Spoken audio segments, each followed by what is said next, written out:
A primeira pergunta que fica é, como é que Dudu é banco do Vitória, hein? Como é que Dudu é banco de Kaique Gonçalves, por exemplo, no meio-campo? Ele entra no jogo e é outra partida completamente diferente. Ele pega a bola próximo dos zagueiros e carrega sempre para frente. É sempre jogo vertical. Ele percebe que tem os zagueiros ao lado dele, mas ele faz questão de não tocar para os zagueiros.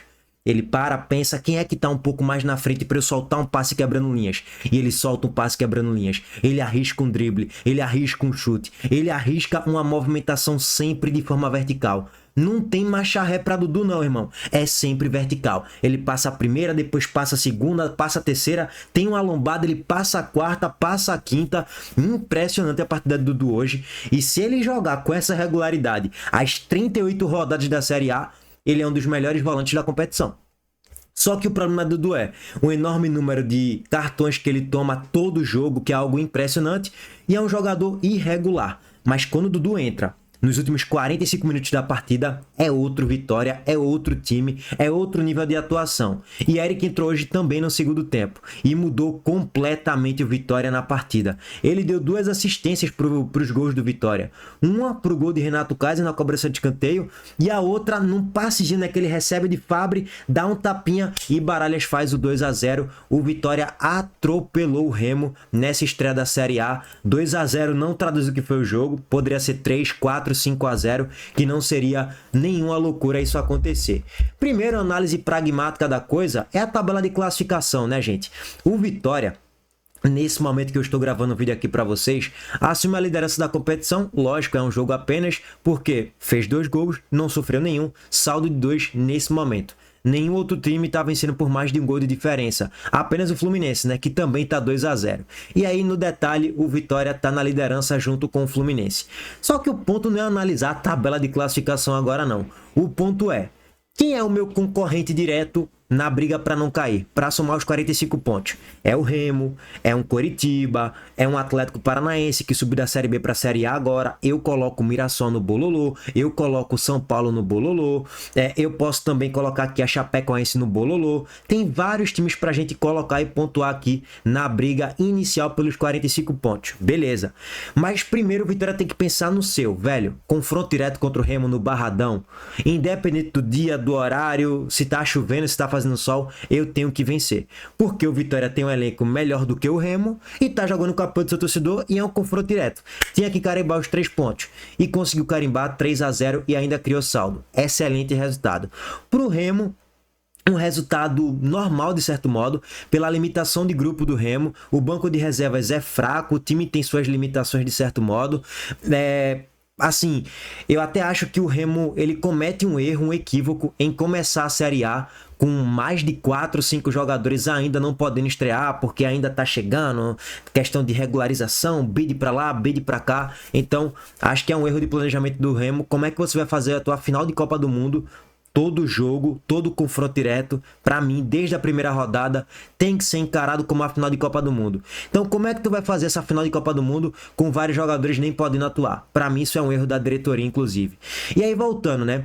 Depois daqui, o Vitória vai enfrentar o Flamengo, o Palmeiras, vai pegar ainda o Botafogo, vai pegar o Atlético Mineiro, vai pegar o Bahia no Bavi, vai pegar o Grêmio fora. É uma sequência infernal que o Vitória vai ter a partir de agora. Então, pelo menos ele tinha que criar essa mini gordura na primeira rodada para queimar um pouco contra o Palmeiras, contra o Flamengo e até mesmo contra o Botafogo. Depois tentar recuperar um pouco no Bavi e tentar ganhar do Atlético Mineiro no Barradão.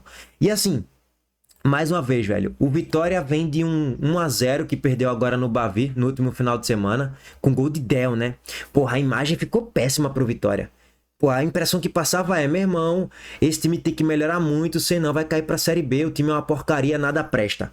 A impressão pra muitos era essa, né? Só que hoje o Vitória deixou uma outra impressão. Porra, eu peguei um time ali que briga pra não cair, beleza, voltando pra Série A depois de 500 anos, beleza, com um elenco limitado, mas peguei um time de Série A, ponto.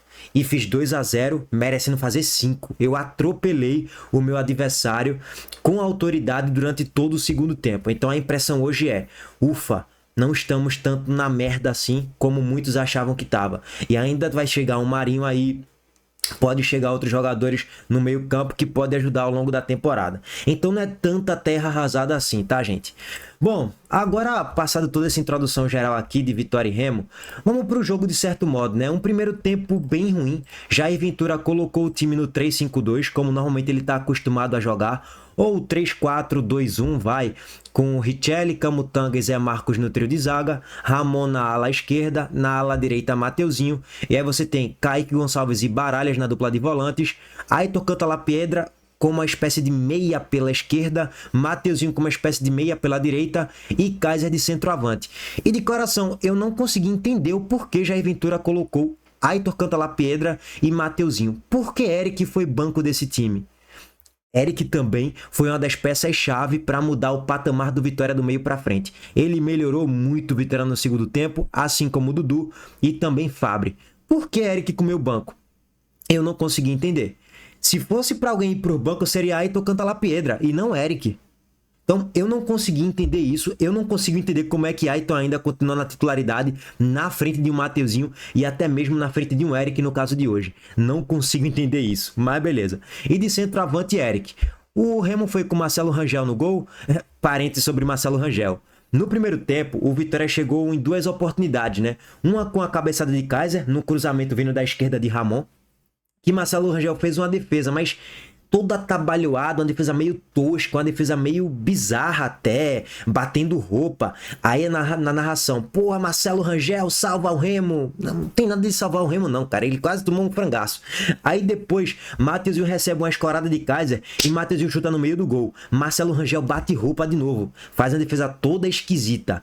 Aí o narrador, Marcelo Rangel salva o Vitória, salva o Remo de novo. Gente, ele quase tomou outro frangaço de novo. Não é que ele salvou o Remo de novo, não, cara. Ele não fez mais que sua obrigação. E ainda mais quase ia tomar um gol de forma tosca, inclusive. Mas beleza, aí vamos continuar aqui. Na dupla de zaga, Léo e Marlon, que teve até aquela polêmica no início do jogo, se aquela bola pegou na mão ou não de Marlon, e pegou. Só que na origem pegou em Kaiser também. Toca primeiro no braço de Kaiser, depois no braço de Marlon, por isso que o pênalti foi anulado. Aí você tem João Lucas na lateral direita, na esquerda Kaique Almeida. Dupla de volantes, Zé Ricardo e Patrick de Paula, Iago Pikachu, Jaderson, Aleph Manga e JP Silva, que eu nem sei particularmente quem é esse atacante, tá? Velho, é um time limitado, cara. É um time que vai cair pra Série B, provavelmente. Se não tiver acréscimo de qualidade aí no banco de reservas, deve cair pra Série B. Aí segundo tempo entrou Patrick, Giovanni Pavani, Eduardo Melo, Marcelinho e Dodô. É um time limitado, tá, gente? Ainda vai ter um Zé Wellison que vai começar a jogar aí nas próximas partidas e tal. Mas também não tem muita gente para agregar tanta qualidade assim, não. Sendo bem sincero. Então, é um time limitado que o técnico vai ter que extrair muito desse time aí para ver se o Remo consegue fazer uma campanha decente na temporada, porque o time é bem, bem ruim mesmo. Bom, mas sim, se trouxer mais peças, acho que pode evoluir, pode ser competitivo na Série A. E o que decidiu o jogo, gente? O primeiro tempo vocês estão vendo aqui, né? O gráfico de volume de jogo do Vitória e do Remo. Jogo muito travado na primeira metade do primeiro tempo. A primeira finalização com perigo foi na jogada de transição do Remo, numa jogada de Aleph Manga pela esquerda. Ele corta para dentro e chuta, a bola raspa a trave, vai para fora com perigo. A primeira boa chegada em toda a partida, com 31 minutos. A partir dali, o jogo destrava um pouco. O Vitória falou, opa, peraí, quase que o Remo fez um gol. Eu vou ter que começar a atacar um pouco mais. E o Vitória fazia um jogo muito travado também, porque esse trio de zaga aqui, com essa dupla de volantes, deixa o Vitória mais protegido defensivamente, mas o papel de criação fica mais limitado. Não tem muito pra onde correr, cara. Porque tu vai ter o Mateuzinho tentando que se virar sozinho ali, com o Mateuzinho também, né? Lá, os dois pela ala direita, o meio atacante e o ponta direita. Mas tu vai ter basicamente isso, e tu vai ficar alçando muitas bolas na grande área. É isso que tu vai ter que proporcionar com esse esquema tático aí. E tu jogando em casa, tu tem que se impor. Coisa que o Vitória não conseguiu se impor até os 35 minutos do primeiro tempo. Depois o Vitória aqui tomou esse susto no chute de Aleph Manga. O Vitória começou a subir um pouco mais, começou a ter um pouquinho mais de posse de bola e começou a ter um pouco mais de volume, tá? Na chegada de Kaiser, na cabeçada dele, no chute de Mateuzinho que ele finalizou mal e Marcelo Rangel bateu roupa 2 vezes. O Vitória termina melhor o primeiro tempo, mas tipo 5, 10% melhor. Não é aquele melhor que vamos ganhar o jogo. Não, é aquele melhor que eu tenho que trazer uma alteração tática no time, colocar um Dudu, colocar um Eric, puxar o Mateuzinho mais pro meio, que sim, eu fazendo isso, eu vou estar muito próximo da vitória. Pois bem, foi o que aconteceu. No intervalo, Jair Ventura foi bem nas alterações. Primeiro que ele não esperou muito para mexer, ele foi rápido. Ele tirou Aitor Cantalapiedra, que não fez nada em todo o primeiro tempo, uma peça praticamente nula, e colocou o Eric, mudou o jogo pro Vitória. Tirou o Richelli na zaga e colocou o Dudu. Kaique Gonçalves, que era volante, ficou um pouco mais recuado para jogar como uma espécie de terceiro zagueiro, dando um pouco mais de liberdade para Baralhas e também para Dudu na construção ofensiva. E assim, impressionante, viu? Dudu entrou e ele potencializou Baralhas. Ele deixou Baralhas com mais liberdade ainda para atacar espaço dentro da grande área. Não é à toa que Baralhas fez gol. Fez o segundo gol do Vitória na partida. E a partir daí, meus amigos, no segundo tempo, a partir dos 10, 15 minutos, principalmente depois do gol de Renato Kaiser, o Vitória mandou no jogo, atropelou o Remo, passou por cima, tratorou o irmão. E assim, o gol de Renato Kaiser no cruzamento de Eric, bonito cruzamento inclusive, hein? Cruzamento venenoso. Tem a falha aqui também de Marcelo Rangel, né? Que saiu muito mal do gol.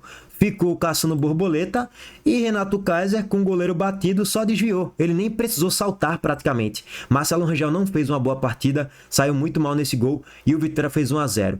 Quando o Vitória faz 1 a 0, o castelo do Remo desmorona.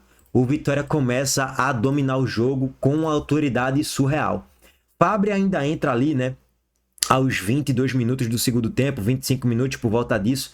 E quando ele entra também, foi mais uma das peças que trouxeram um volume ofensivo para o Vitória muito forte.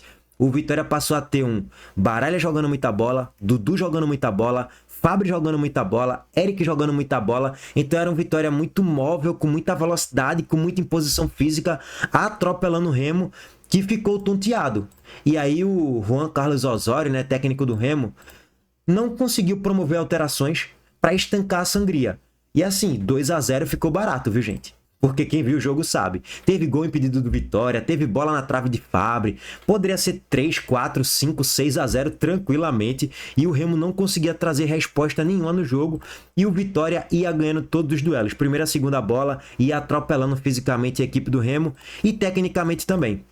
Segundo gol do Vitória, Jamerson, que também entrou no segundo tempo, entrou muito bem. Acho um passe aqui para meio que Renato Kaiser, né? Não foi Renato Kaiser não, número 44, peraí, pô. Que isso é muita gente aqui, tá, gente? Número 44 do Vitória, Baralhas, né? Ele achou um passe aqui para Baralhas, voltando, a bola no bate e rebate, sobra aqui para Fábio, né? Deixa eu voltar aqui um pouquinho, ó.